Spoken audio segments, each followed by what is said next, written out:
여러분, 오늘 하나님께서 뭐라고 말씀하셨냐면, 바다의 물고기와 하늘의 새와 땅에 움직이는 모든 생물을 다스리라 하시니라, 이렇게 되어 있습니다.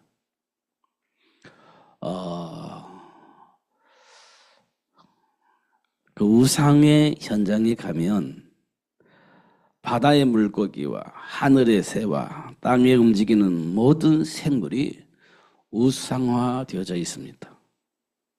우상 현장에 가보면, 종교의 현장에 가보면 이런 것들이 우상화되어져 있습니다. 과거에 제가 대만에 그 사역을 갔을 때 대만에 있는 큰 절을 가봤습니다. 큰 절을 가봤어요. 그냥 물끄러미 쳐다보고 있었습니다. 그런데요, 직장인들도 학생들도 오면서 가면서 들려서 절을 했습니다. 오면서 가면서 뭔가 모르게 빌고 있었습니다. 학생들도 학교 가면서, 또 집에 가면서, 직장인들도 직장에 가면서, 또 집에 가면서 큰 절 앞에 이렇게 와가지고 절을 했습니다. 그리고 할머니들은 이렇게 물고기 같은 것들을 이렇게 윷놀이 하듯이 이렇게 던졌습니다. 물고기 같은 걸 던졌어요. 그리고 뒤집어지냐 안 뒤집어지냐에 따라 가지고 자기들이 오늘 하루를 어떻게 보낼 것인지 이런 것들을 확인했습니다. 이 말은 뭐냐면 일상화되어졌다는 겁니다. 일상화. 학교 갈 때도 하고, 학교 가서 공부하고 나서 돌아오면서도 하고, 직장 다니는 사람이 직장에 다니면서도 하고, 또 빌고, 오면서 또 빌고, 할머니 할아버지들은 평상시에 와서 이렇게 전문을 보고 이렇게 했습니다. 근데 그 현장에 뭐가 꽉 있냐면 현상이 꽉 있습니다. 물고기 현상. 물고기 형상을 만들어 놨어요.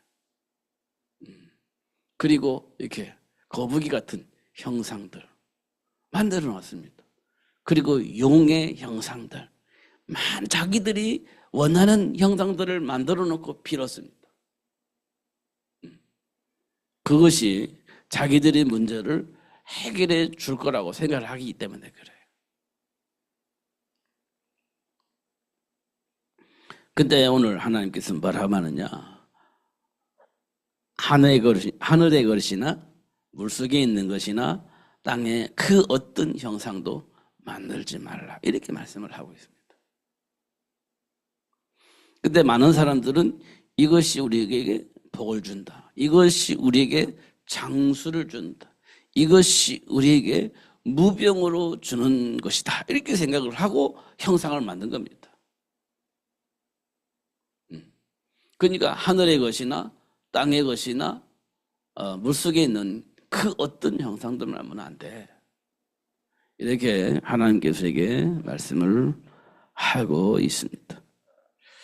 그러면 사람들이 왜 그걸 만들까요? 그 형상을 왜 만들어서 빌까요? 그거는요, 저주와 재앙의 문제와 관계도 있기 때문에 그래요. 저주와 재앙의 문제와 관계되어 있어요. 우리 인생이요.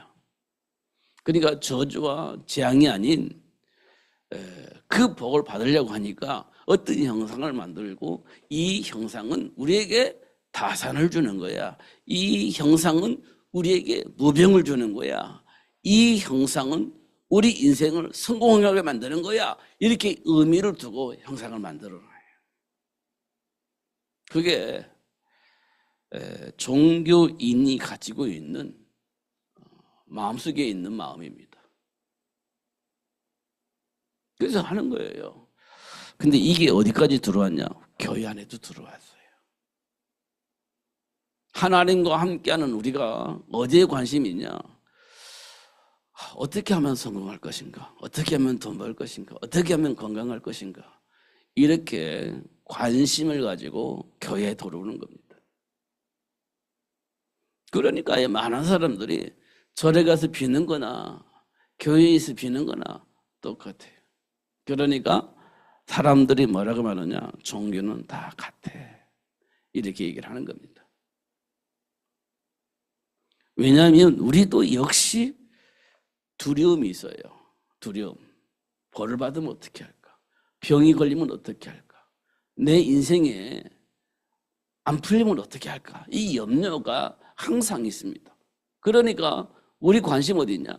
내 인생이 풀렸으면 좋겠고, 건강했으면 좋겠고, 성공했으면 좋겠고, 돈이 많았으면 좋겠고, 여기에 우리는 오직 관심입니다. 그러니까요, 우리도 거기에 관심을 가지고 어떻게 하면 우리가 복을 받을 것인가, 여기에 관심이 있는 겁니다. 종교도 다 같은 거잖아요.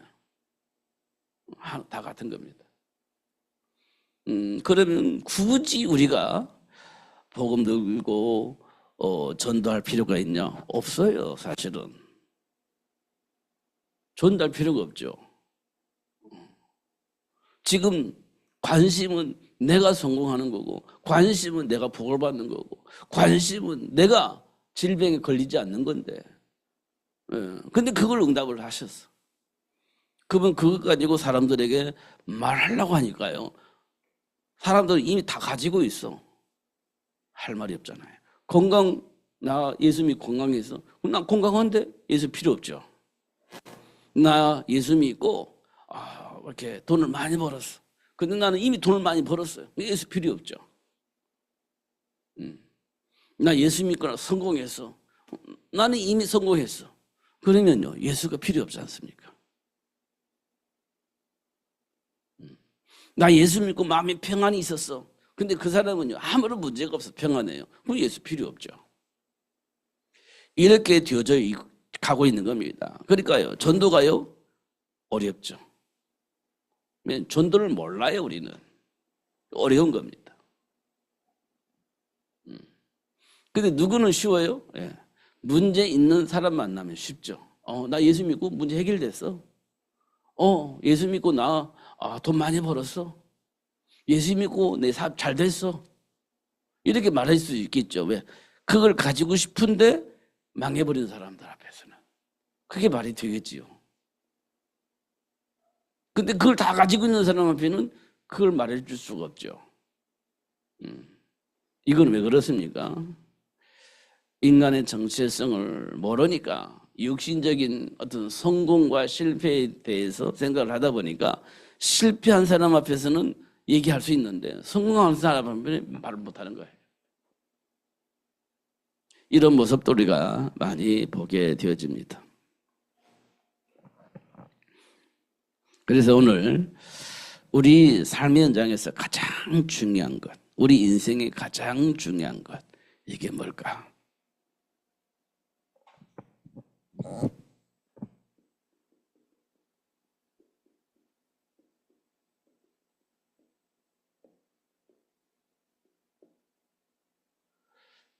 삶의 현장에서 가장 중요한 것.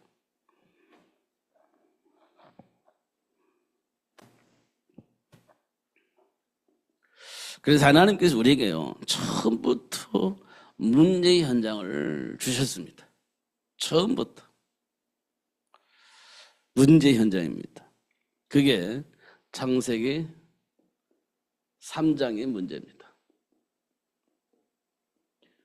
이 문제는 뭐냐면 하나님을 불신앙한 겁니다.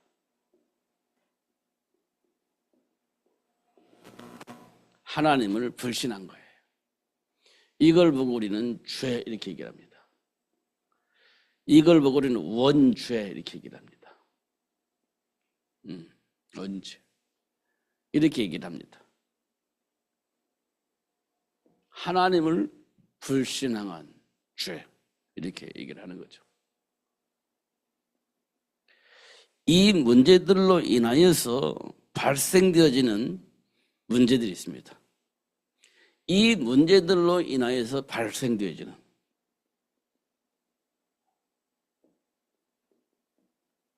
발생된 문제가 있습니다. 이 문제들로 인해서 발생해요. 그 어떤 문제가 발생이냐? 가인과 아벨 사건이 일어나. 이건 살인입니다. 살인. 결과가 이게 나왔어. 결과가. 이게 문제로 보여지면 이건 결과입니다. 결과. 가인과 아벨 사건을 통해서 살인 사건이 일어났는데 이건 결과예요. 그러면 이 결과가 나오기 전에의 상태를 우리가 봐야 됩니다. 가인과 아벨과의 관계 속에서 가인의 마음속에 뭐가 있었는지, 아벨의 마음속에 뭘 놓쳤는지 이런 걸 우리가 보는 것이 굉장히 중요해요.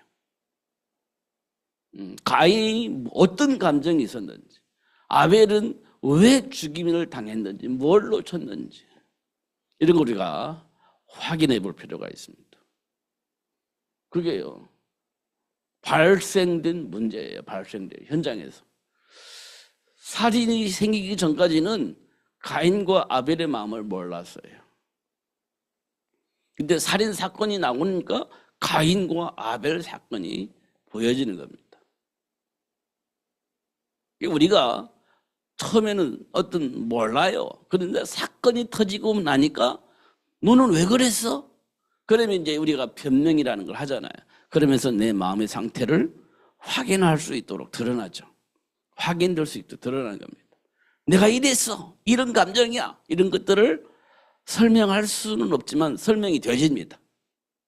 문제 터지고 나면 물어볼 거잖아요. 그러면 이렇게 얘기를 하는 거예요. 그러면 그때의 우리 상태를 알 수 있죠. 상태를. 실제적인 상태를 확인해야 되는 겁니다, 이거. 그냥 감정 가지고 이렇게 할 것이 아니라 실제적인 것이 확인되어져야 돼요. 근데 감정을 가지고 얘기하다 보면 그래, 이해가 된다. 이렇게 우리는 확인할 수 있잖아요. 환경을 보니까 사람과의 관계를 통해서 보니까 아, 그래, 그럴 수도 있다. 이해가 된다. 이렇게 우리는 할 수 있잖아요. 근데 그것 가지고는 안 되는 거예요. 그 상태의 배경을 보는 것이 굉장히 중요한 겁니다. 하나님과의 관계 속에서 우리는 그걸 봐야 되는 거예요. 가인이 배경, 아벨의 배경, 가인이 놓친 것, 아벨이 놓친 것, 도대체 하나님과의 관계 속에서 이런 일들이 왜 일어났는지 그 이유들을 우리는 분명히 봐야 돼요. 분명히 봐야 됩니다. 그러면 우리가 보지 못했던 그게 볼 겁니다. 야, 응답받지 못했던 가인, 응답받았던 아벨, 이렇게 보면 안 돼요. 응답받지 못하니까 이런 일이 있었구나. 응답받았는데도 왜 당했을까? 이렇게 보면 안 돼요. 우리는 가인의 마음의 상태, 아벨의 마음의 상태를 우리가 보는 것이 중요합니다. 하나님 앞에서. 그게 중요한 거예요. 그 다음에 우리가 볼 수 있는 것은 아브라함과 사라 사건입니다. 아브라함과 사라입니다. 이때 아브라함이요, 사라를 누이 동생이라고 얘기를 합니다. 누이라고. 아브라함이 사라를 누이라고 얘기를 해요. 왜 그렇죠? 죽음에 대한 두려움입니다. 살려고 애굽으로 갔는데 애굽의 사람들은 하나님을 몰라요. 그런데 아브라함의 눈에 보기에는 사라가 너무 아름다워요. 이뻐요. 그러니까 뭐라고 하냐, 아브라함은 네가 너무 아름다우니 너를 취하기 위해서 나를 죽일 것이다. 이렇게 계산하는 거예요. 그러니까 아브라함은 너 나 살리려면 아내라고 하지 말고 누이라고 해라. 죽음에 대한 두려움 때문입니다. 우리가 봐야 되는 거예요. 이게 배경이 이렇다는 거예요. 배경이. 우리는 이것 때문에 어쩔 수가 없어서 합리화를 시키는데 이게 지금 현장에서 일어나는 모든 문제의 배경이 되어져 있는 겁니다. 합리적으로 그렇게 하고 있는 거예요. 그런데 하나님 보시기에는요, 뭡니까? 불신이에요. 하나님의 배경을 모르는 겁니다. 그러니까 불신하죠. 그러면서 우리끼리는 어떻게 해요? 어쩔 수가 없었어. 내 배경이 그러니까, 체질이 그러니까. 이렇게 하면서 굉장히 모든 일과 사건을 합리화시키는 겁니다. 정상화시키는 거예요. 근데 내면에는요, 뭐가 있어요? 죽음에 대한 두려움. 이 두려움이 곧 하나님을 불신하게 만든다. 이렇게 말씀하고 있는 겁니다. 하나님을 불신하게 하는 이건 이 두려움 때문에 그래요. 그리고 현장에서 일어나는 일들을 합리화시키는 거예요. 이런 것도 우리가 확인할 수 있죠. 이게요, 전부 다 발생된 문제예요. 발생할 것이다가 아니라 발생된 문제입니다. 지금 우리에게도 똑같은 일들이 사실은 벌어지고 있는 거예요. 똑같은 일들이. 그리고 자꾸 인본주의 쓰고 자꾸 변명하고 자꾸 이상한 판단하고 선택을 하게 되는 것을 우리가 확인할 수 있습니다. 우리가 이삭과 리브가의 사건이 있죠.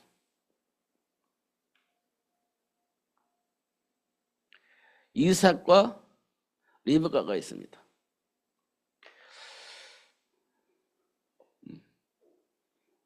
이때 무슨 사건입니까? 이거는 에서와 야곱입니다. 에서와 야곱인데 하나님은 야곱을 선택했습니다. 그런데요, 이삭은요, 전통에 따라서 에서가 장남이니까 에서에게 복이 가야 된다라고 생각을 하고 있는 겁니다. 하나님의 관심은 어디에 있냐? 야곱에게 있습니다. 그런데 이삭의 관심은 누구에게 있냐? 에서에게 있습니다. 이게 바뀌지 않는 겁니다. 이 생각이 안 바뀌어요. 이걸 보고 우리는 고정관념 이렇게 얘기를 하는 거예요. 고정관념. 우리나라는 남자가 좋아요, 여자가 좋아요? 우리는 남성 선호가 있잖아요. 남성 왜 남성을 선호할까요? 가문의 대를 이어야 되니까. 가문의 대를 이어야 되니까 남아소서 선호가 있는 거예요. 왜냐? 여자는 시집 가버리면 우리 집안의 혈통을 잇지를 않아요. 우리 혈통을 잇려면 남자가 있어야 돼. 그래서 남아소서 선호가 되어지는 거죠. 이게 안 바뀝니다. 그런데 요즘은 조금 바뀌었죠. 딸을 낳으면 어떻게 해요? 비행기 탄다. 딸을 낳으면 요즘 어떻게 해요? 사위가 우리 집안 사람이 된다. 아들 낳으면 뺏긴다. 이렇게 되잖아요. 그래서 딸 낳으면 좋다 이렇게 됐어요. 딸 낳으면 아들이 들어오고 아들 낳으면 아들을 뺏긴다 이렇게 되잖아요. 바뀐 거지. 옛날에는요, 남자는요 대우를 받는데 여자는 대우를 못 받았습니다. 집안에서. 그래서 옛날에는 공부도 안 시켰잖아요. 시집만 가면 밥만 잘하면 되지 뭐 공부하냐 이렇게 했지 않습니까?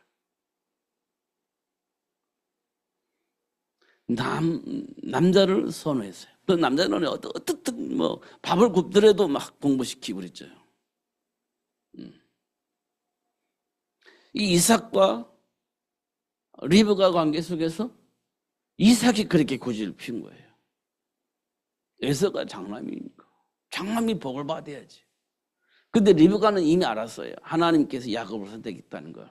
야곱이 복을 받아야죠. 하나님의 계획인데 무슨 소리야. 지금 하나님이 우리에게 세운 전통이 장남이 복을 받는 거야.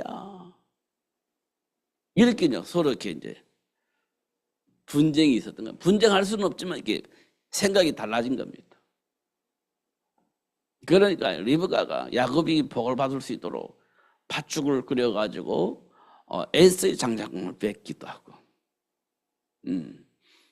그래도 불구하고 이삭이 자꾸 에서에게 가문의 복을 전달을 하려고 하니까 리브가가 야곱에게 변장시켜서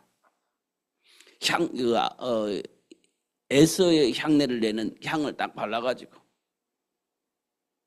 복을 주려고 하는 그 현장에 에서가 들어가야 될 그 현장에 야곱이 들어가 버린 겁니다. 야, 냄새가 달란데. 이삭이 그랬어요. 야, 냄새가 달란데. 야, 이건 분명히 야곱인데 에서가 아닌데. 이렇게 된 거예요. 그게 문제, 에서는 털이 많잖아요. 그러니까 만져보는 거예요. 에서인지 야곱인지. 분명히 야곱인데, 심정으로는 눈이 안 보이니까 분명히 야곱인데, 야, 야곱인데 에서라고 하네, 이렇게 생각한 겁니다. 만져봤어요. 근데 털이 북실북실 있어. 왜요? 변장을 했으니까. 변장을 했으니까. 그리고 나서 야곱이 에서인 줄 알고 야곱에게, 장자에게 줄 모든 축복을 싹 쏟아 부어줬습니다. 쏟아 부어줬어요. 그리고 난 이후에 비로소 알았는데 돌이킬 수가 없잖아요. 돌이킬 수가 없었잖아요. 비로소 알았어. 근데 돌이킬 수가 없어. 그래서 에서와 야곱이 싸우는 거예요. 그래서 야곱이 도망갔죠. 삼촌 집으로. 이게 발생된 사건들이에요. 전부 다 현장에서. 그러니까 가장 중요한 게 뭐냐, 진짜 중요한 게 뭐냐, 이 부분 우리가 좀 깊이 묵상을 해야 돼요. 이 문제를요, 우리는 어떻게 해요? 해결하는 데 초점이 있는 거예요. 원인과 답. 다시 말하면 하나님이 원하시는 것, 하나님이 원하시는 것.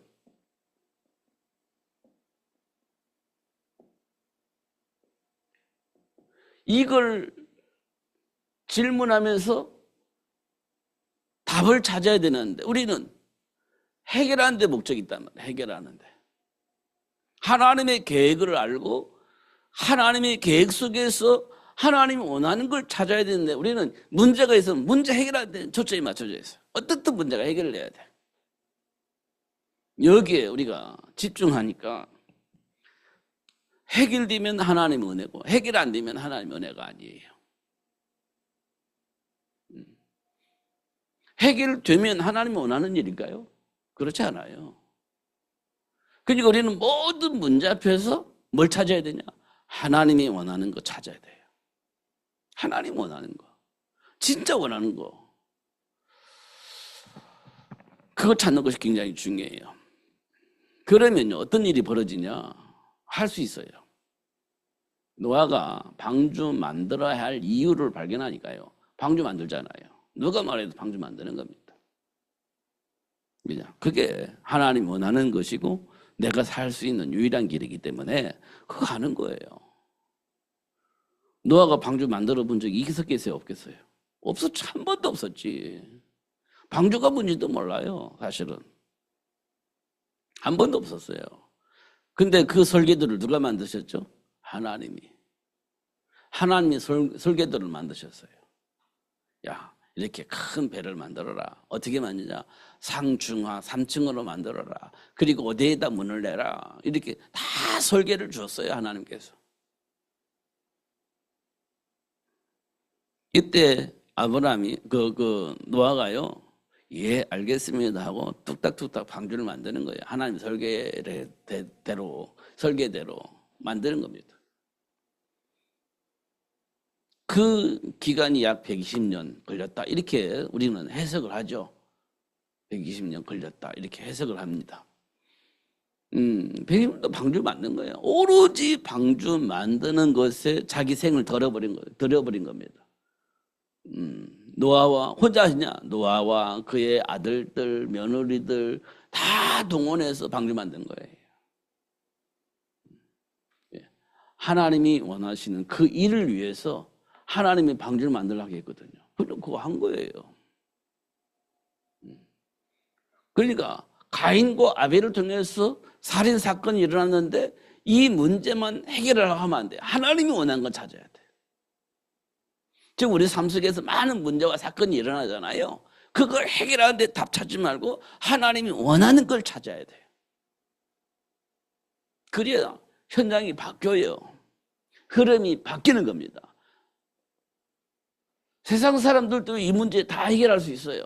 여기에 다 맞춰져 있어요. 그럼 세상은 문제는 해결된다 할지라도 하나님과 전혀 상관이 없는 세상이 되어지는 거예요. 하나님과 상관이 있는 세상이 되어지는데 하나님과 상관이 없는 세상이 되어지는 겁니다. 성공하면 다 되잖아요. 성공을 위해서 살잖아요.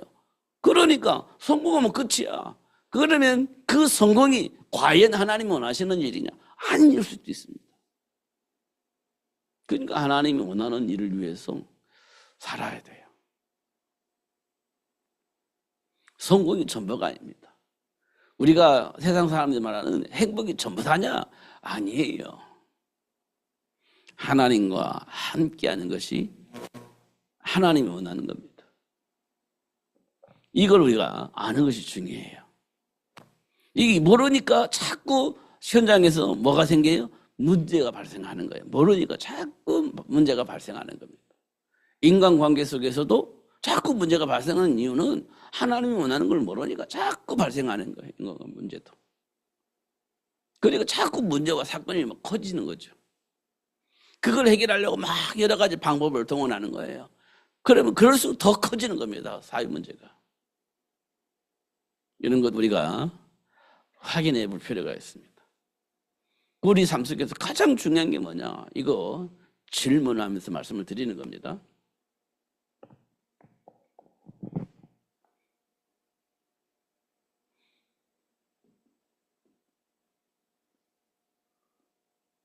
근데 잘 확인해 보면요. 삶의 현장에 뭐가 있냐?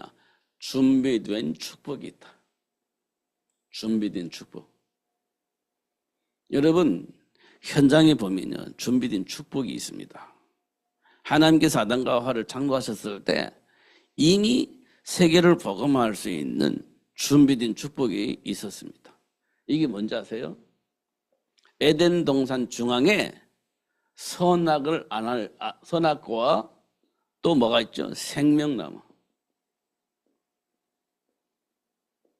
이게 준비되어져 있었어요. 삶의 현장에. 이게요, 문제의 원인입니다. 문제의 원인을 알게 하는 거예요. 더 정확히 말하면 문제의 배경을 알게 하는 축복의 통로입니다. 선악과 이것은 문제의 원인과 배경을 알 수 있는 축복의 통로입니다. 우리가 문제를 만났을 때 원인이 뭐죠? 배경이 뭐죠? 이거 우리가 진짜 확인해야 되거든요. 여기는요, 뭐 있어요? 불신앙이에요. 왜 불신앙이죠? 불신앙할 수밖에 없도록 하는 어떤 존재가 있었던 거예요. 불신앙할 수밖에 없도록 만드는 어떤 존재가 있어요. 거기에 속아서 하나님을 불신앙하는 것이 선악과 사건이에요. 속아서 하나님을 불신앙하게 된 거예요. 그 존재가 있는 거예요. 생명나무는요, 그런 우리와 함께 하시는 하나님이십니다. 그런 하나님. 그러니까 그 하나님을 불신하게 만드는 사단에게 속지 않으면 우리가 하나님과 함께하는 축복을 누릴 수 있다. 이걸 말씀해 주고 있는 겁니다. 이게 준비되어져 있는 축복이에요. 그러니까 우리 진짜 복은 뭐냐? 하나님과 함께하는 거예요. 그 축복의 통로를 아는 것이 굉장히 중요한 겁니다. 이걸 보고 우리는 그리스도 예수 이렇게 얘기를 하는 겁니다. 내가 곧 길이요 진리요 생명이니 이렇게 되어 있잖아요. 그러니까 이 생명나무는 그리스도 대신 예수를 말하는 겁니다. 이 속에 답이 다 있어요. 이 속에 준비된 복이 다 있습니다. 이미 에덴 동산에 준비되어 있어요. 문제의 원인도 알 수 있도록 준비되어 있습니다. 배경도 알 수 있도록 준비되어 있어요. 이렇게 준비되어 있습니다. 이걸 우리가 진짜 잘 확인해야 됩니다. 그리고 진짜 누릴 수 있도록 하나님이 우리와 함께 할 수 있도록 하셨어요. 그게 뭡니까? 요한복음 1장 12절 영접하는 자 곧 그 이름을 믿는 자, 이게 생명나무입니다. 히브리서 11장 6절에 보니까 뭐라고 되어 있습니까? 믿음이 없이는 하나님을 기쁘시게 할 수 없다, 이렇게 말씀을 하고 있어요. 그러니까 예수를 믿으면 하나님을 기쁘시게 할 수 있고 하나님이 준비한 그 복을 누릴 수 있다, 이렇게 말씀을 하고 있습니다. 그래요. 지금 우리가 저주 가운데 있는 것처럼 보이지만 하나님 말씀을 보면 하나님 준비한 복을 누릴 수 있는 현장 속에 내가 있는 거예요. 실패하는 현장 속에 있는 것처럼 보이지만 사실은 그 현장에 하나님 준비한 복이 있고 그 복을 가지고 누리면서 세상 모든 사람들에게 하나님과 함께하는 비밀을 알릴 수 있는 복이 내 앞에 와 있는 거예요. 사실은. 근데 이게 안 보이니까, 현실만 보이니까 저주한 현장만 보이고 실패한 현장 보이고 아무것도 할 수 있는 무능한 현장만 보이고, 그럼 그렇게 살다가 이제 망해버리는 그런 상황이 되어지는데, 우리는 눈을 떠서 보면 아니구나라는 걸 알게 돼요. 이런 현장을 정복하고 다스릴 수 있는, 이 현장을 하나님 나라 회복할 수 있는 준비된 복이 보여지면 그 복을 누리면서 살 수 있습니다. 지금 우리 삶의 현장에 있는 거예요. 이걸 누가 잘 봤냐? 요셉이 잘 봤잖아요. 신분이 노예가 됐는데 불구하고 하나님 준비한 복을 누렸어요. 아무런 힘이 없어도 누명 쓰고 감옥에 갔는데 그 감옥에 준비된 복을 누렸어요. 이게 보는 사람은 누릴 수 있는 거예요. 환경 보고 감정 보고 아무것도 할 수 없는 그런 상황 속에 빠져 있는데도 불구하고 눈을 열어서 보면 하나님 준비한 복을 보게 되어지는 거예요. 그게 요셉을 통해서 우리에게 보여준 축복이에요. 그러려면 어떻게 해요? 언약 붙잡고 기도해야죠. 하나님 바라보고 언약 붙잡고 기도해야 돼요. 그럼 이게 보이는 겁니다. 이게 준비되어 있는 축복이에요. 내가 잘하니까 하나님 복을 주시고, 내가 뭔가 열심히 하니까 인정했다. 그래, 네가 그렇게 하니까 내가 복을 줄게. 이렇게 준 게 아니에요. 성경을 보면 그렇게 한 게 아니에요. 하나님 바라보고 기도하니까 그게 보인 거예요. 열어서 보게 하신 거예요. 이는 이미 준비되어 있다는 거죠. 엘리야가 막 기도했잖아요. 죽여달라고. 왜요? 그 이상한 여자가 지금 엘리야를 죽이려고 군사들을 틀어놨잖아요. 도망가다가 결국은 도망갈 길이 없었습니다. 그래서 엘리야가 하나님, 제가 저 이세벨이란 저 여자한테 내가 죽임을 당하는 건 정말 쪽팔립니다. 내가 하나님의 자녀인데, 선지자인데 저 이세벨에게 내가 잡혀 죽겠습니까? 그럴 수 없습니다. 그러니까 하나님 빨리 나를 데려가 주십시오, 이렇게 기도했단 말이에요. 엘리야가. 이때 하나님께서 엘리야의 눈을 열었습니다. 너의 후계자 엘리사에 있다. 너 혼자 남은 줄 알고 생각했지만 아니야. 우상에 절하지 않은 7천 제자가 있어. 이게 다 알려주는 겁니다. 그게 준비되어 있는 축복이에요. 그래 까마귀를 통해서 음식을 먹고 힘을 얻어서 엘리사 찾아가서 세우고, 그래야 그 다음에 뭡니까? 우상에 절하지 않은 7천자를 세웠고 이렇게 했잖아요. 그 준비되어 있는 거예요. 막 네가 그러니까 내가 복 줄게 이런 게 아닙니다. 사실 엘리야는 이제 포기해버렸습니다. 근데 하나님이 엘리야를 통해서 준비한 그 복을 누릴 수 있도록 열어서 보게 하신 겁니다. 맞잖아요. 그러니까 우리가 언약 붙잡고 기도하면 이런 것들이 보인다는 거예요. 이런 것도 우리가 확인할 수 있습니다. 그래서 어떻게 해요? 인정을 하는 거예요. 그게 뭐냐? 인정하는 거예요. 마음으로 믿고 입으로 시인하면서 인정하는 거예요. 그게 뭐냐? 영접하는 자, 곧 그 이름을 믿는 자들에게 이렇게 되어 있는 겁니다. 이게 굉장히 중요한 일이죠. 그러면 뭐가 나옵니까? 이게 나와요.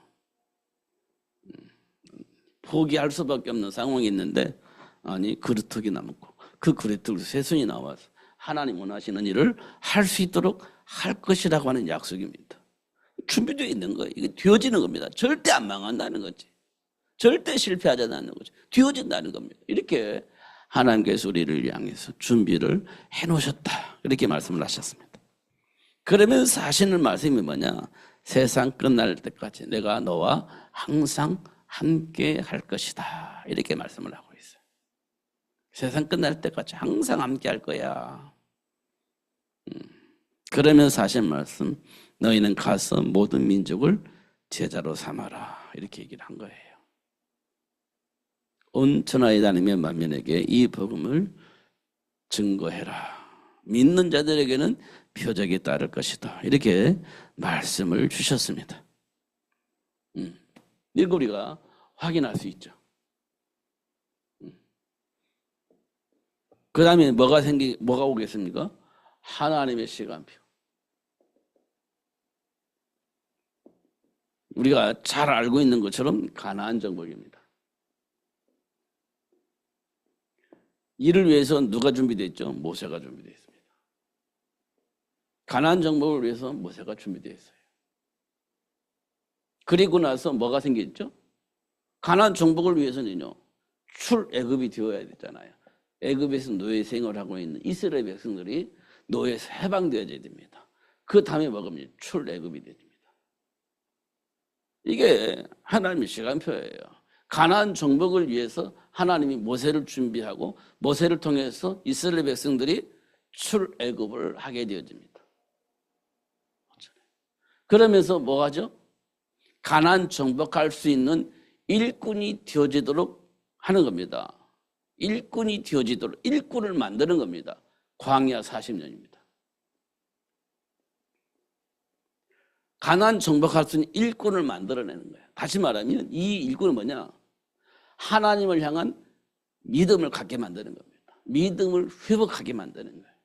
삶 속에서, 홍해 앞에서, 상황 앞에서, 모세가 없을 때 이스라엘 백성들이 어떤 상태에 있는지 점검하게 하시고 그들에게 뭘 하냐? 믿음을 회복케 하는 겁니다. 하나님을 알게 하고 그 하나님을 신뢰하게 만드는 겁니다.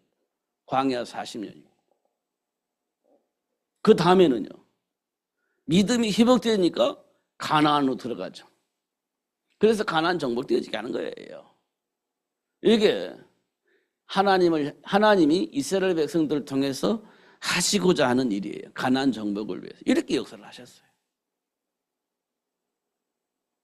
이렇게 만드셨잖아요. 이게 시간표 속에서. 두 번째는요. 우리에게 보여준 게 뭡니까? 로마 복음화입니다.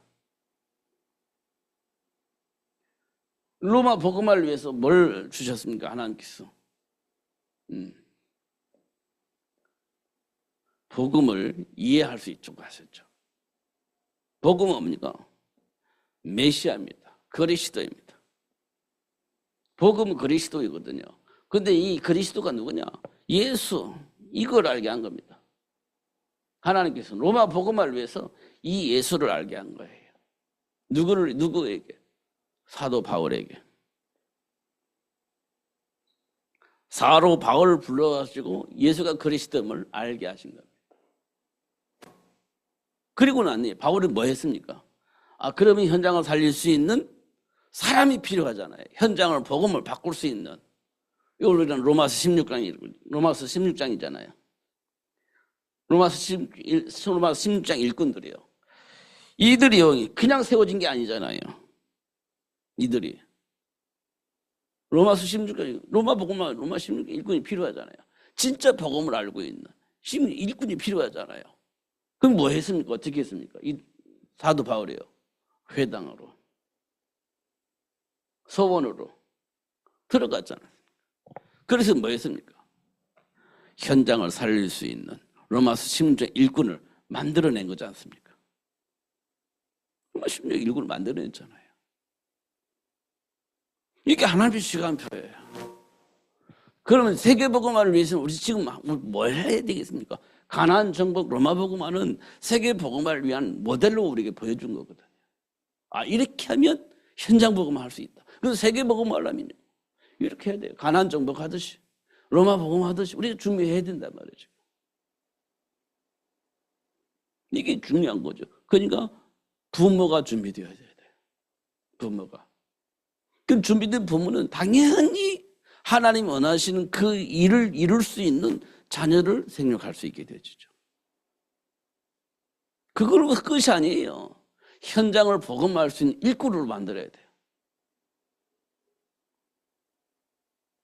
그게 하나님의 계획입니다. 이 시간표를 우리가 굉장히 중요하게 봐야 돼요. 그럼 우리가 이런 말 하죠. 내가 과연 할 수 있을까? 이런 생각을 할 수 있고, 내가 할 수 있을 만큼 내가 준비되어 있나? 이런 생각도 할 수 있겠고, 그만큼 실력이 있나? 배경이 있나? 이런 것 여러 가지 생각을 할 수 있겠죠. 그런데 사도 바울은 이렇게 말합니다.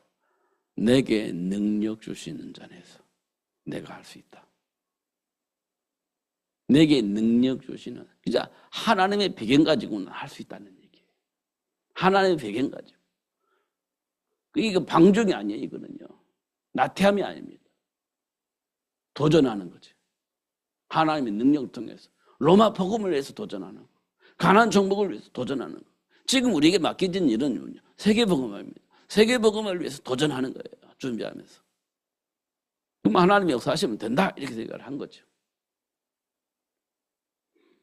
우리 인생의 가장 중요한 건 뭐냐? 진짜로는 복음 안에 있는 생육의 복입니다. 이게 가장 중요해요. 이게. 그게 요즘에는 이거 안 하려고 하잖아요. 하나님 시간표가 와 있는 겁니다. 생육의 복에 대해서. 근데 이 시간표에 세상 사람들은 이거 절대 반대하잖아요. 안 하려고 하지 않습니까? 즐기려고.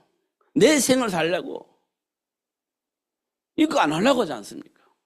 이게 진짜 하나님의 시간표가 됐기 때문에 사단은 이거 하지 못하게 하려고 사단의 문화를 통해서 어떤 이념과 어떤 생각 속에서 전혀 다른 생각을 하게 만들고 다른 삶을 살게 만드는 겁니다. 지금 이게. 다른 말로 말하면 지금 이 시간표가 왔다는 거예요. 현장을 복음하기 위해서. 그러면 우리 이거 도전해야 돼.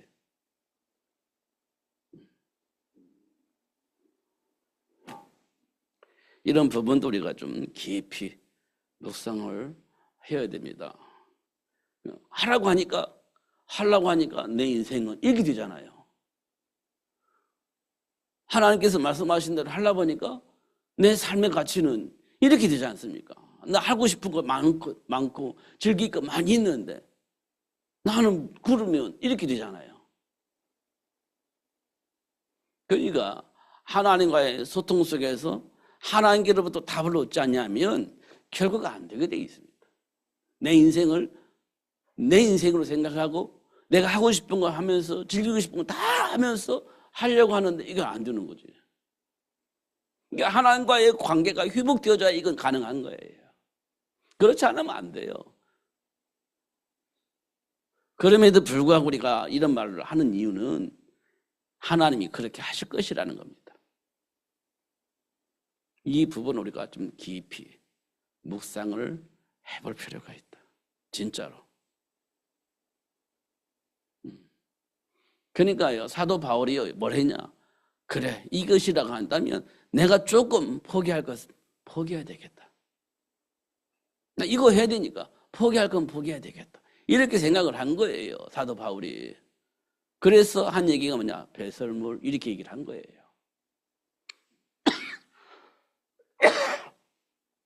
이 계획을 몰랐다면 우리가 배설물 이게 뭘 하겠습니까? 내가 하고 싶은 게 너무 많이 있는데. 네.